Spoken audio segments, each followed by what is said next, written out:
Welcome, everyone. Happy late Easter. Welcome to regular meeting of council, Tuesday, April 22nd. We would like to begin this meeting by acknowledging that we are gathered on the traditional and ancestral unceded territories of the Inca Kappa and Silk people. Late items. We do have one late item, and that is the rodeo letter. I would like to propose that as 8.5, if I could have that as 8.5 on the agenda. Councillor Charney, Councillor Petrosi. All those in favor? Thank you. Public input. Do we have any? No, thank you. Adoption of minutes, regular council meeting minutes, April 8th, 2025. Recommendation that the minutes of the regular council meeting held on April 8th, 2025 be adopted. Councillor Baxter, Councillor Charney, any errors or omissions? All those in favor? Opposed? Carried. Let us go to A 6.1 bylaw compliance work. Recommendation that council direct staff to uphold the invoice for the property cleanup at 1799 May Street. And there it is in front of you.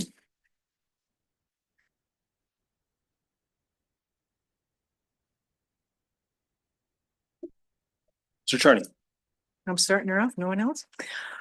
Okay, I am in support of upholding the invoice, irregardless of the weather at the time or in the immediate future, or whoever did the cleanup, whether it was local or out of town. Responsibility falls on the owner. It's his responsibility to have phoned in and said, everything's frozen to the ground. I can't clean up my place. Could I please have an extension? That was his responsibility, not the city's. We can't be making exceptions every time we send out an invoice and someone comes in and says, well, I can't pay the invoice because of this. A bylaw is a bylaw. We're here to uphold these bylaws. It's not nice sometimes that we have to uphold these bylaws, but that's our job. We have to uphold the bylaws. Taxpayers should not be having to pay for something that an owner was irresponsible in doing. And the owner was irresponsible in not phoning and making an exception, making an extension to the cleanup. So I think we should be upholding this. Councillor Baxter. I'm with Councillor Charney on this. Taxpayers should not have to pay for someone else's garbage. They fail to keep their yards clean. It is not on the taxpayers to pay for their mistakes and not doing their work. Councillor Egan. Yeah, thank you. I just wanted to say upon further investigation, I'm inclined to agree with upholding this invoice. Councillor Hogan. So I think that this is a unique situation. I do agree with Councillor Charney that there are bylaws, and I also feel like council is here to also review those situations on a case-by-case basis and make the best decision.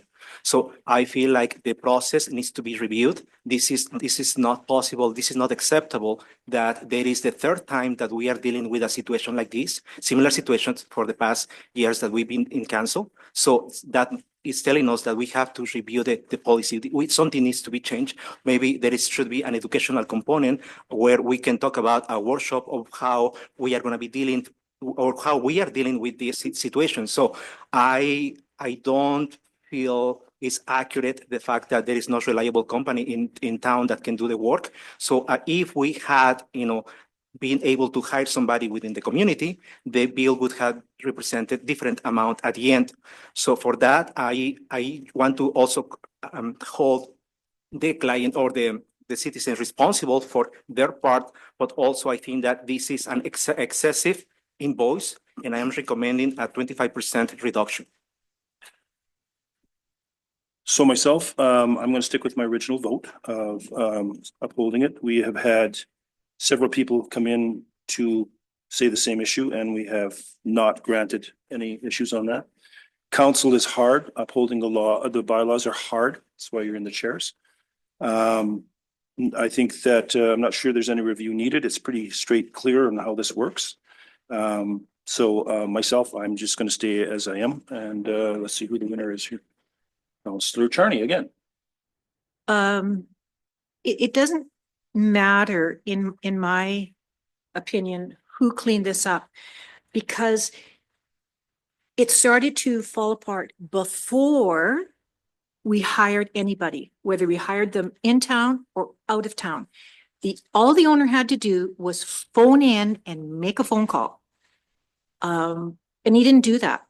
So, you know, he got a bill. Now, maybe in the future, when we send these bills out to me, or send the letters out, to me, the letter is extremely clear of the process. Maybe we have to put in there approximately $5,000 it's going to cost to clean up your property. Give them an idea of what it's going to cost. That could be put in there. But this fell apart before we hired any company. And it is not responsible. The citizens should not be responsible for someone's irresponsibility. Councillor Chart for the first time. Well, I agree with a lot of the comments that have gone around the table. The only thing that I just have an issue with, and it's that in our coldest times of the year where we have shelters open, and when we didn't have the other shelter open, we had cold weather shelters to keep people from the outside, is when this primarily took place, from the beginning of February to the end of February. And that's what I really have issue with, because had we done something and said, well, typically we only give 3 weeks, but because of the nature of the weather, we're going to give it to the end of March, or we're going to give it to, just to put a deadline, and then we're going to review that just because it would actually be spring. That's my big issue. It's a very small, or a phone call.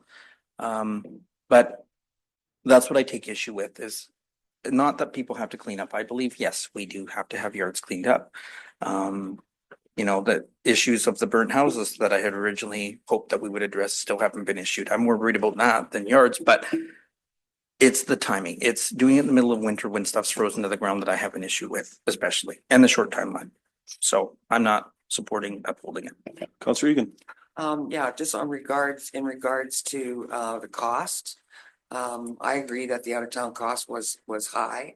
However, there was information provided to us that a local town, or a local contractor gave a quote, and then at the end of the quote, it ended up being another $5,000, which was like over $20,000 for similar kinds of work. So it's pretty hard to estimate. You can't just say it's going to be $5,000. Pretty hard. In this day and age, everything is changing. And then what you were talking about now, you were talking about the cold weather. Well, I think he still had the opportunity to come in and discuss it with somebody, or make a phone call. And apparently he had the conversation and kind of went, yeah, no, I'm not going to do anything. So something along that line. Councillor Petrosi for the first time. Yes, upon further research, yeah, I think we should uphold it also. And I just wanted to read here, since January 1st, 2025, bylaw officer has seen 14 properties cleaned up as a result of issuing these orders, 6 of which were completed by the city. There are approximately 11 outstanding properties still. So agreeing with Councillor Olguin that maybe we need to have some type of a workshop, or maybe talk about a little bit more about how we go about cleaning these properties. But I agree with upholding the amount that has been charged. Thank you. Councillor Olguin. Yeah, I just want to add that the common thing that these 3 disputes have, it is they are not disputing the fact that it was an invoice sent to them. It was dispute the amount of money. So the last person said, I was counting that it was going to be around 2,000 because of the current estimates, or that he got from the community. So I am not saying we should remove these fees. So by removing a 25%, it is gonna reduce the current bill to $4,602. So still, the client, the citizen is responsible for that bill, but to more accessible, because this is we're talking about like another tax bill that he needs to pay right now. CEO. If I could just comment on a couple of things. As Councillor Egan mentioned, Mr. Mayor, the last cleanup that we did came in $5,000 higher with a local contractor than they originally quoted. And that quote, in fact, was higher than the contractor from outside the community to start with. It has been very consistent over the years, as I mentioned at the last meeting, that when we call for somebody to give us quotes for local cleanup, they have consistently said they do not want to be involved in cleaning up their neighbors' yards. There's also the concern about some of these properties having waste that our local contractors are not capable, they don't have the tools or the skills to deal with hazardous waste, biological waste, sharps, and that sort of thing. So when we call local contractors, there are a couple of things that limit our ability to get that work done is they don't want to be in conflict with other people in the community. That's why it's actually easier for somebody to come out of the community. So we haven't gotten quotes typically in the past. One of the last contractors we hired locally failed to finish the job. And then didn't even acknowledge that they had the job. We often hear from them that the grass partly got cut and then didn't get finished. And when bylaw called them back, the owner was like, what are you talking about? I don't know what you're talking about. So we I can't even rationally explain it to you. They're busy. Most of these people are working seasonally or they work part-time with their landscaping businesses. These are landscaping businesses, not cleanup businesses. The company that comes in from Kelowna is specifically for cleanup. They do encampments. They do dangerous cleanups where RCMP are involved. And our local contractors have expressly indicated they don't want that work. And it's very different when the city calls and says, we have a non-compliant person who won't clean their yard and a community member who calls and says, hey, can you come up and clean my yard? Those are two very different scenarios. One implies cooperation, one implies lack of cooperation. So the quotes we get are significantly higher, right? So if you think about the quote that we just got and that they just completed the work, there was no difference between the city, the contractor within the city and the contractor without the city. And then it ended up being $5,000 more than expected, right? So, we're going to put out a call for standing offers, a call for tenders for standing offers. But what happens in that type of procurement is we take a list, they give us specific costs. So hourly rates, rates for equipment. They can't necessarily give us tipping fee rates, but we know those based on the TNRD tipping fees. And then we will keep a list and we will roll through that list. But those contractors have to be willing to do any kind of cleanup. They can't pick and choose their cleanup, right? Because that's a time waster for our staff. And so getting these things through quickly so that we're not constantly dealing with properties over and over and over again, we have to be able to do this efficiently. So, for lots of contracted roles like tradespeople, we do standing offers, and this will be the same thing. But if people refuse to respond or they don't want to provide quotes for specific jobs, then they will no longer be on the standing offer role. And that's how standing offers work. So we're going to be putting that out this spring. And in regards to comments about the time of year, numerous people called for extensions who had orders at the exact same time. Numerous people did work in their yards when they got orders at the exact same time. So again, I think Councillor Charney and Councillor Egan are correct in that personal responsibility has to play a role. And I think that's really what the barrier was for the last couple as well, is that they wanted us to tell them again and again and again before they wanted to take responsibility for their property. And that, I mean, council can direct us to give 20 phone calls if you want, but that limits the amount of work that gets done. It's that we'll do this, but then what do you not want us to do? So you have to choose what your priorities are. And we did just go through the Good Neighbor bylaw. You just passed an updated version of the Good Neighbor bylaw. This particular person has received already a discount because it was a clerical error. They only got 15% admin fee versus the newly passed in the fees and charges bylaw, 25% admin fee. So it actually would have been higher if it had been billed and invoiced in that way. Okay, thank you. Oh, Councillor Baxter, no? That, I'll call the question. All those in favor? Opposed? Carried. 7.1 bylaws, City of Merritt sign regulation amendment bylaw 2395-2025. Recommendation that the City of Merritt sign regulation amendment bylaw 2395-2025 be read a first time. Councillor Petrosi, Councillor Olgan. Any questions on that? All those in favor? Opposed? Carried. Recommendation that the City of Merritt sign regulation amendment bylaw 2395-2025 be read a second time. Councillor Petrosi, Councillor Egan. Any questions on that? All those in favor? Opposed? Carried. Recommendation that the City of Merritt sign regulation amendment bylaw 2395-2025 be read a third time. Councillor Baxter, Councillor Etchart, any questions? All those in favor? Opposed? Carried. Thank you. 7.2 zoning amendment bylaw number 2399. A second. Hold up here. Recommendation that the City of Merritt zoning amendment bylaw number 2399-2025. Yes, sorry. Request that that be removed. Mr. Janney is going to come up and give you a quick. Come on up. Hold on, 7.2. Thank you, Your Worship. I'd just like to clarify that due to an administrative error, this rezoning application was not referred to Upper Nicola Band. So the staff has referred this application to Upper Nicola Band today. So I would recommend that council consider this application to the next council meeting. Sure. Yeah. So we will, with that information, we'll table it to the next meeting. Thank you very much. Appreciate that. Oh, do we? I thought table was table. No, table is table. Table is table. We don't have to vote on a table. No. Okay, thank you. Thank you, Mish. Appreciate it. Well, there we go. We're just whistling through this thing. 7.3 bylaw 2400-2025-2025 tax rates. Recommendation that the City of Merritt 2025 annual property taxes bylaw number 2400-205 be read a first time. Councillor Egan, Councillor Petrosi, any questions on this?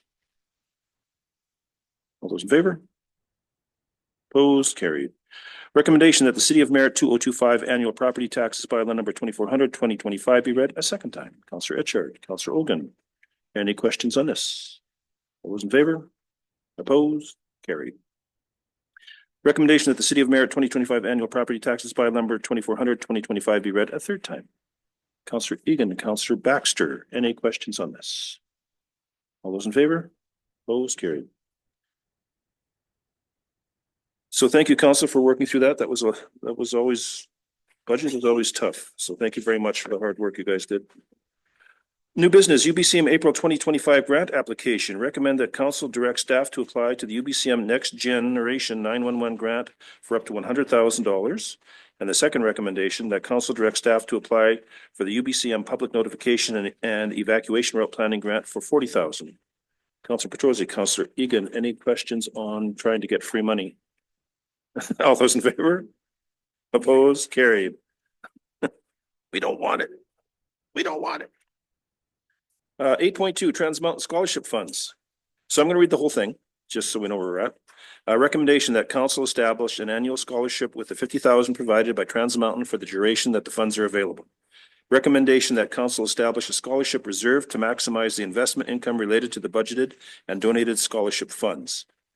Recommendation that an additional $1,000 annually be budgeted for contribution to the reserve to maintain longevity of the fund, and that the current $2,000 of the scholarship funds budgeted annually be placed in this reserve until they are paid out to maximize the interest revenue generated.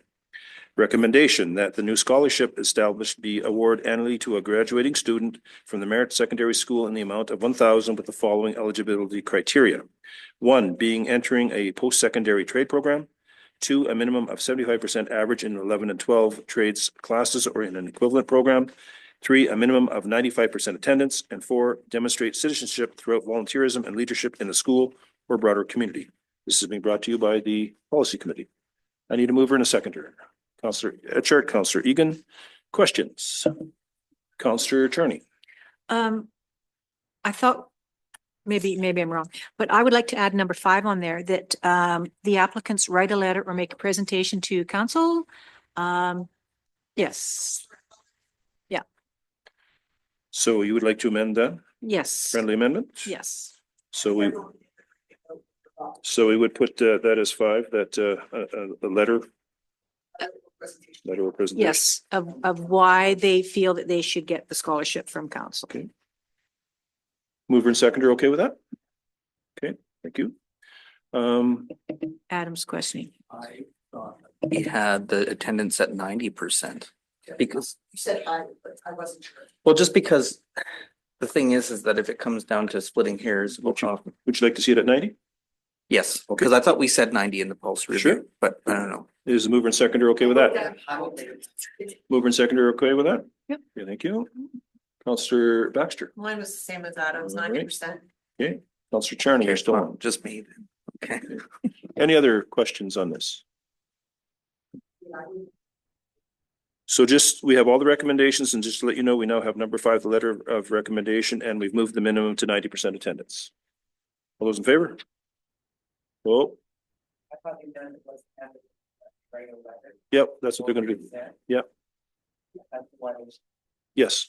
Listen. No, No, no. no. All those in favor?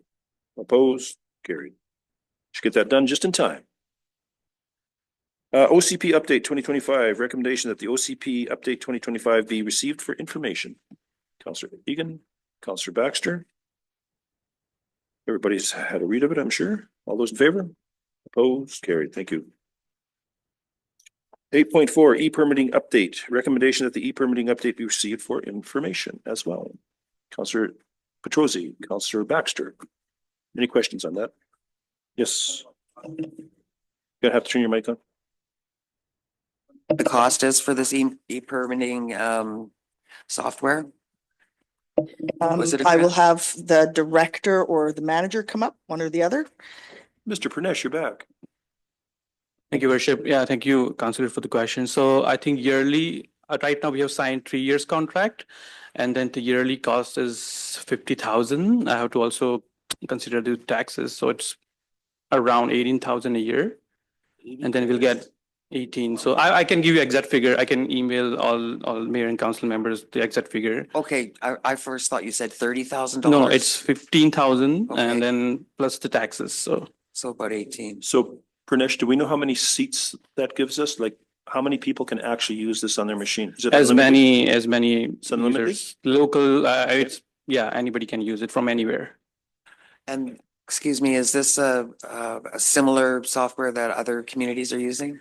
Yes, we are, the vendor is Cloud Permit. So a lot of municipalities in BC and Canada are using this Cloud Permit software. So Terrace, Fernie, Port Moody, I guess, they are also using it. So yeah, it's pretty, Like Lower Mainland Island? yeah, Lower Mainland. It's basically from basically from Ontario, but a lot of municipalities across Canada are using this Cloud Permit. Thank you. Yeah. Counselor Charney? I thought we had a grant at one time for e-permitting. Counselor Seale? Yes. So this has come out of some economic development funding grants that we've gotten. So we are in the process of spending that money. Oh, okay. So but once it will have an annual subscription fee that we'll have to continue to budget for. So the grant monies was used for the initial purchase of the program? Is that the understanding? Yeah, Yeah. for the initial part of the project. What was that cost? I think that's still, we are only implementing this Cloud Permit for building permit applications. So it's gonna cost us 15,000 a year for 3 years. And then in the meantime, sometimes they make some revisions in their fees, so. Yeah. It's usually 2%, 3%, I'm not sure, but yeah. So ultimately, the funding is covering this first 3-year contract, including training and onboarding our the community members. So like they were saying, the soft launch, as well as any of the changes that we're making to the forms that work for us. So it's the project for first 3 years of the project that we're using the funding on. So the other end of the spectrum, the contractors use this e-permitting, right? Mhm. Do they get training in it or do they just figure it out? So that's our soft launch. That So is the soft. yeah, okay. so they'll work with the contractors initially. And then like any citizen who comes in and needs help with a building permit, our staff work with them on that. We just want it all to go through this now so that we have it electronically. It's going to be easier to file, easier to find later. But yeah, the first year, we're going to be doing lots of hands-on, and even beyond that, when people are like, oh, I need to build a garage and they'll never have used it before. So contractors will be quick. They'll get on it. Many of them are probably already using something, either the same one or something very similar. The province is trying to roll one out as well. We're not in their trial group. So it's very broad. So what happens if there's someone who wants to build a garage Mhm. and they're computer illiterate? Can they still come in and do it? They can come into the city hall and then we can basically help them to Great. submit their application. Okay, Perfect, thanks. Counselor Egan. Yeah, I just wanted to know initially the training of staff, what's that time frame look like? So right now we are at the training stage. So we would like to do would like to do a soft launch from May onwards. So, but we are still sort of working in the workflows, and we're trying to, because their workflow is pretty generic. So we want to make sure that the workflow matches our processes. So the staff is working with them to make those changes. So once we reach to that, and then they have also allowed staff to make those changes. So staff can go into the system and make those changes by themselves. So once we finalize everything, and then we want to initiate soft launch for at least 1 quarter. And then I had a quick meeting with the vendor, and they said you can basically do a soft launch for as long as you want until the local residents and contractors are fully, satisfied with the process. I was just talking about the staff training. What's that? Is that like a 2 week, 3 week, 1 month, 6 weeks? It's usually a couple of months. So we've been training with them for like the last 3 months. So So yeah, you're it's ready to go for a soft launch then? yeah. In May? Yeah. Okay. So Pranesh, is this like a train the trainer situation? So basically, a couple of people get high level training to train the rest of staff below them? In the soft launch phase, what will happen that we'll be still receiving paper-based application, but we would work with local contractors or local developers so that and then we can walk them through the whole how do they submit the building permit application, and that's what we're gonna do in the soft launch. I'm sure whoever working like whoever like professional consultants who are already I think I'm think a lot of the professional consultants like architectural firms and things like that, they are already familiar with the cloud permit, so they wouldn't have too many of issues. It will be more like local residents and local contractors will have some problems initially, but we will help them out. Counselor Chair? So with the permitting, will somebody be able to go into the site to see if they need a development permit as well as a building permit? Like, will there be a lot of information just on the website with the new? Yes, we're gonna have a dedicated page for just for the e-permitting. So what other municipalities do? They have they put like videos and tutorials and a lot of information they just pull it from Cloud Permit website. So people who wants to take a look at the website, and they can also it's a self-guided tutorials that they have on website, so we can put them, and that will probably help them to understand the process. So if a person starts a permit and they get confused or they have questions, they could start an application. There's a reference number maybe, and then they can come see you. Yeah, they can call us, they can email us, and it's pretty like each time once they submit an application, we'll receive a notification. And we'll know that they've been working on that. So and then they will require email to get registered on the cloud permit. So okay. And what if they had started building something a long time ago and now they just want to get it permitted to get it finished? They should apply. Would that be able to qualify under this e-permitting? Because you never know. Maybe something was built without a permit. yeah, Or not. I would say yes. I'm just saying, it's possible. Guess That we'll there cross could be that bridge. buildings without buildings. Cross that bridge when we come to it. Yeah, something that maybe. Same have a process, permit. yeah. And this You is don't- this You is never the know. first stage in our transition to e-permitting for DPs and everything. So we will see as over the next 5 years, probably some more significant changes, because this is what the province is kind of mandating, is that Yeah. we have to make the process easier for people to access. Computers are meant to be the easiest way, although people don't always have the skills. But I've been down a couple of times when they've been in their training sessions, and the whole department is in the training session. They're going through all the workflows, they're testing it. So the whole group is familiar with the software. So anybody could be able to come in, and the staff would be able to help them with this first set of permitting. So building permits, not just our building guys or our clerks, but everybody in the office. Counselor Thank you Egan. for that. Yeah, just one last question is, I was just wondering if it's possible that you could show us how it works. So, Yes, we can do a lunch and learn and show That would be great. council. Yeah, for sure. June, yeah. What? That's so funny. Well, you like the bill. Well, it's a little late for me. Lego house. Yeah. Thank you, Pranesh. Appreciate it. I Thank you. can shoot that button on the way out. All those in favor? Opposed, carried.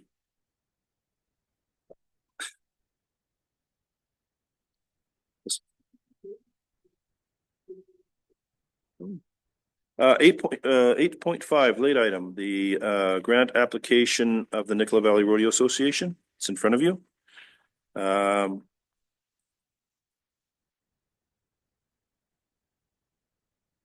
So I think what we should do, because we run into this where we end up with the same people asking every year for the same things.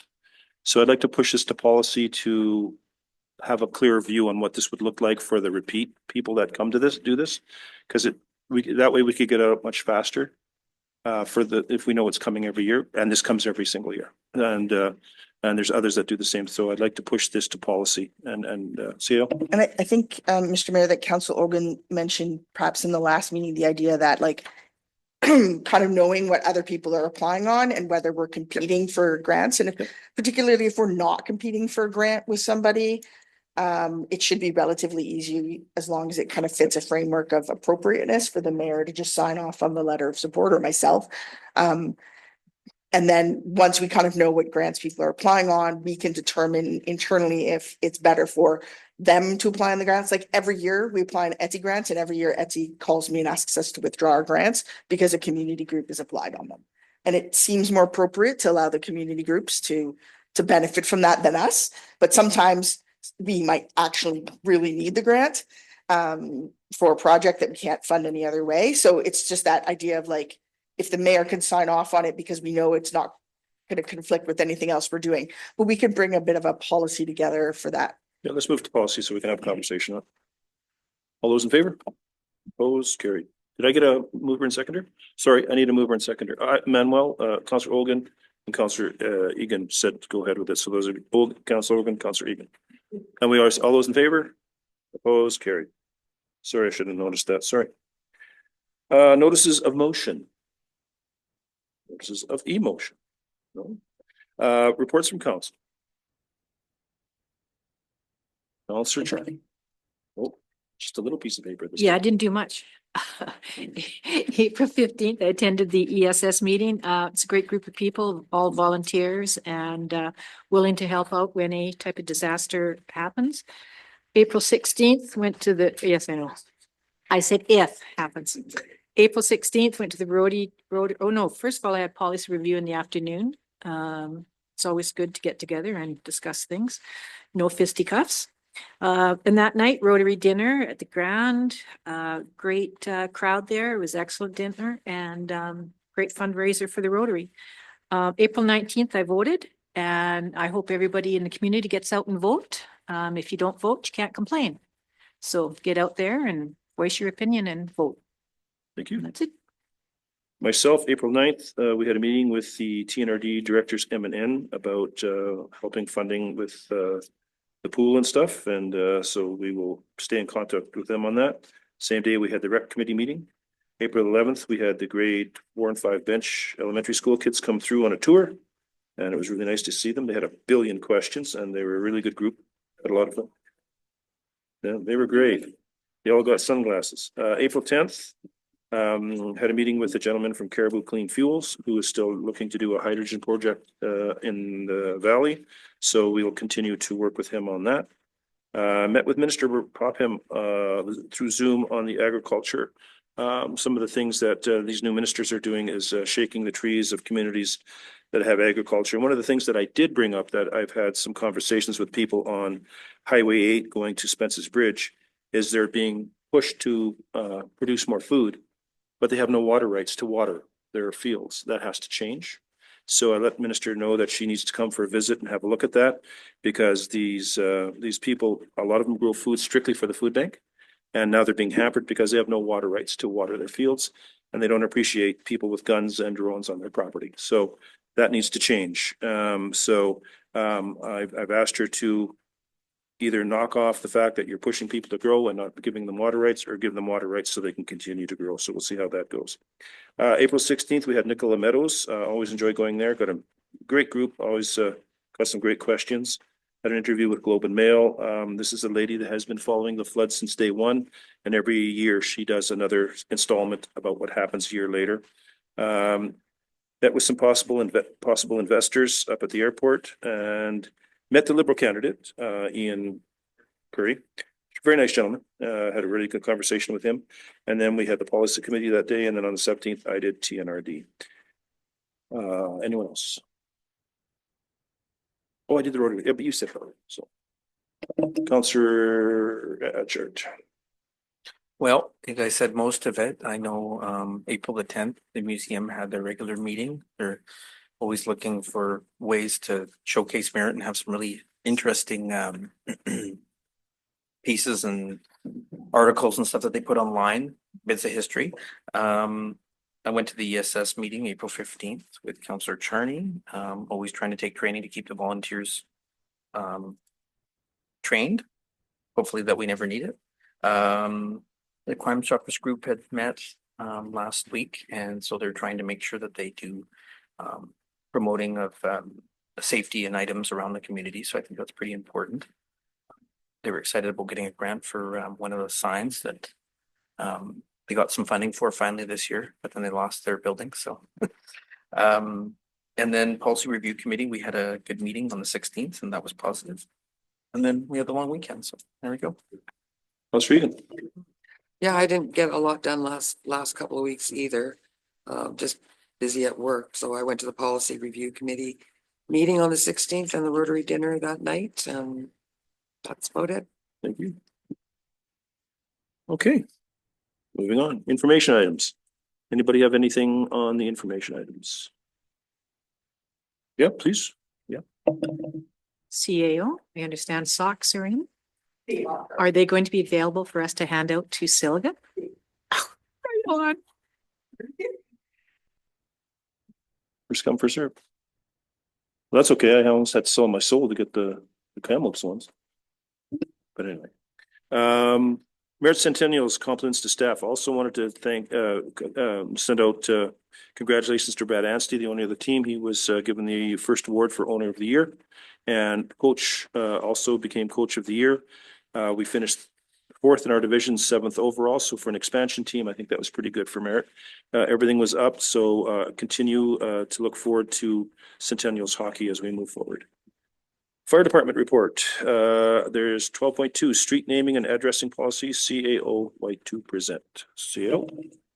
Thank you. Yeah, so I have recommendations from Councillor Charney for street naming, as we discussed, generating a different type of list in policy committee. So I have recommendations from Councillor Charney and the mayor. If people could have recommendations to me before the end of the week, so I can do up a briefing note for the policy, that would be delightful. We had talked about a committee coming up with 6 to 8 potential names and then regenerating those when those are used up, instead of just having 150 running names that we never get to. So if people have somebody they really think that we should be including, I think there's some really good recommendations and different recommendations between the mayor and Councillor Charney. So there's some good choices for council to choose from. Thank you. I would say also, I would like to thank the staff for the Easter egg hunt. Well attended. The manager of community services was concerned that they would be eating chocolate for the rest of their lives in that department, because they wanted to make sure they had more than enough, so that people would feel satisfied by the event. It was a great event. I was there with my granddaughter and my daughter, and I met a lot of people. It's kind of funny. People come home to Merit for that. It's kind of weird. People you haven't seen in a lot of years, and they show up with another child, and you're like, what's going on? Anyway, but it's great. And I think the new venue works very well. Each group of kids had their own separate area, and it was really well done. And it was rainy, but nobody cared. There was some good fundraisers for some local groups in there. So, I shelled out $14 for some Krispy Kreme like as fast as I could. So it was great. So, And I would, really well done. yeah, and I would just remind council that May 28th will be our open house. We're going to be doing a big focus on what's happening with development in Merit. We have some big things. The Mayor's been meeting with lots of potential investors over the last couple of months, so it's very exciting. We just getting met with somebody today. As well as I think it's also a good opportunity for our bylaw services team, community safety team to talk about when somebody gets one of these orders, what's the process? So we can do a bit of maybe a flow chart of your steps and what happens if you don't follow the steps as a bit of a community education outreach opportunity as well. There'll be some OCP stuff will be happening. There will be some emergency management discussions that'll be important for people to be aware of. So it'll be a big event. Again, if anybody has anything super controversial that will draw people. I think last year the big one was the water meter. So, but that's happening. So again, it could be controversial. People will be starting to see letters about their water meter installation in the next month or so. In June. So, yeah. Thank you. Counselor Egan. Yeah, just a question on the fire department report, and this might be moot, but when he refers to the dollar loss, is he referring to the cost to attend by our department or loss due to the fire? Damage. The damages, yeah. To the home. That's it. Thank you. Anyone else? Any questions? So with that recommendation that this meeting be closed to the public pursuant to 91E, the acquisition, disposition, or expropriation of land or improvements, if council considers that disclosures could reasonably be expected to harm the interests of the municipality of the community charter. Councillor Etchart, Councillor Baxter, all those in favor? We'll go to close, 5 minutes. Mic's off, please.